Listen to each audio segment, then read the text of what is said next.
Hello everybody, Iro Bowering here again.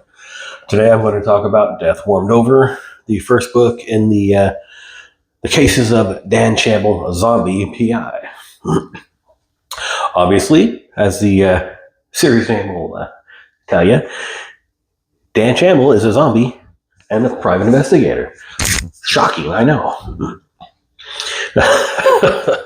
Now, I have technically read some Dan Shamble before, but in this case, it was a short story in Kevin Anderson's The Funny Business, which is a collection of short stories.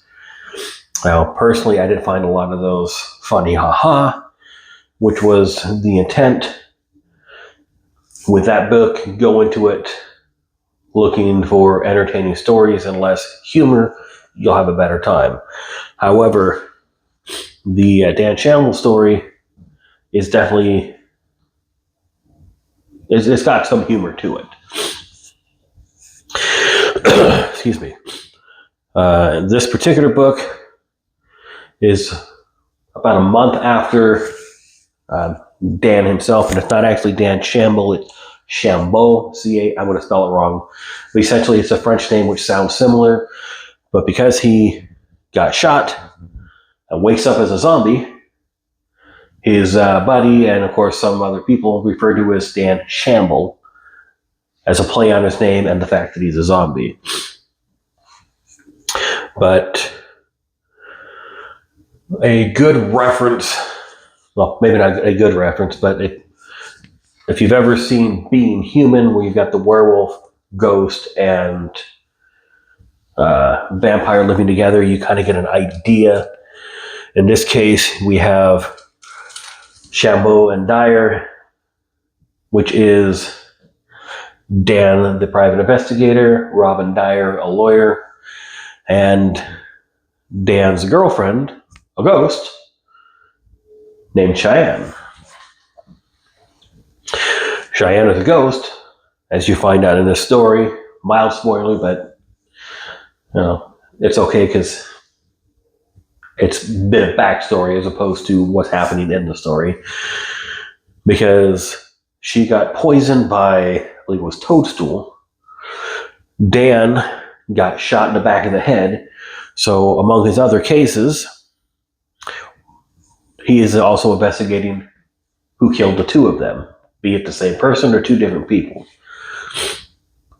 Unlike most detective stories, say like the Lee Child books on Reacher or Castle books or anything like that, this isn't a single case for the entire story. This isn't an episode of Lucifer where there's only one homicide to worry about.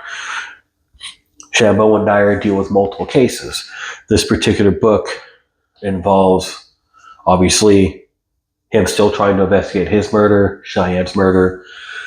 They have a divorce case they're working on where Robin is representing the wife, and Dan is trying to find dirt on the husband so the wife can get extra money. In this case, he runs a pharmaceutical company or a necroceutical company, because the necroceutical company makes pharmaceuticals for, and by pharmaceuticals, I'm talking like hygiene products for what they call the unnaturals, which is part of the backstory for this.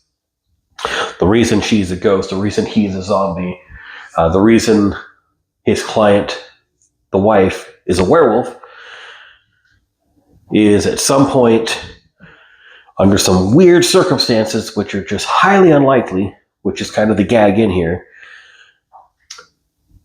a 58-year-old virgin just happened to get a paper cut and bleed on the Necronomicon under a full moon at the right day and the right time. Just a random gag, and it caused what they refer to as the Big Uneasy, which caused all these unnaturals, zombies, ghosts, werewolves, vampires, to either become real or come out of the woodwork.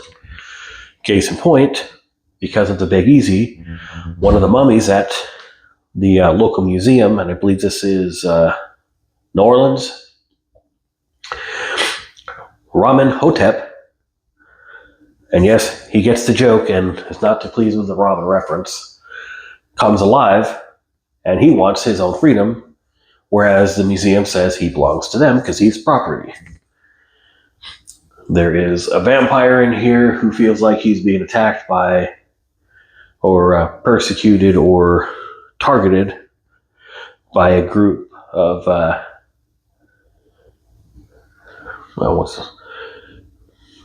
we'll call it the anti-zombie or anti-unnatural radical group. So multiple cases going on at the same time. I'm sure I forgot a couple. But this is a first-person story, or first-person narrative. I'm not quite sure if it falls into the cozy fantasy or not. There's certainly not world-shattering consequences, but clearly people are dying. In some cases, coming back to life. Yes, there is another case that's going on, and that's somebody's uncle who died drunk and is now a drunk ghost harassing the family. So yeah, shenanigans, serious cases, goofy cases. And again, this isn't like a bunch of short stories. This is all happening simultaneously. What happens in one may or may not help solve another. Like in this episode of House, where he's having a conversation, he has that house moment where some random thought leads him to a conclusion elsewhere. Not quite to that extreme, obviously, but multiple things happening that will help him figure out one case versus another as he's going through. I will definitely continue this series. I would probably give it a 3.5, maybe a 4. Just because it's silly in all the right ways. There is a character described in here in such a way, and I'm going to misquote it, but I'll get it close enough, where he talks about the man being balding and having big eyes, and refers to him as the kind of person you would not be surprised to have a ring he refers to as his precious. The kind of man where goblin mothers tell their goblin children that that's what they'll look like if they don't stop masturbating. And that's almost a direct quote. So if you're looking for something silly and fun, something of a palate cleanser that might fall into the cozy fantasy, and you enjoy some, call it light mystery, I would recommend the Cases of Dan Shamble, Death Warmed Over obviously being the first one. I'm not going to say these are super deep thought provoking as far as trying to figure out who done it. I've read several stories of this nature, obviously not the supernatural element or the unnatural element. So maybe I have a difference of opinion as far as how easy or likely some of these things were going to be. Some of them may just play into the character tropes of the types of characters in here as far as werewolves or vampires or ghosts or what have you. And again, I'm trying to be spoiler free so I don't give away too many details. So for me, some of the case conclusions seem like no-brainers, but then there's other things I didn't consider. So again, 3.5 star. Looking for a fun, silly mystery, pick it up.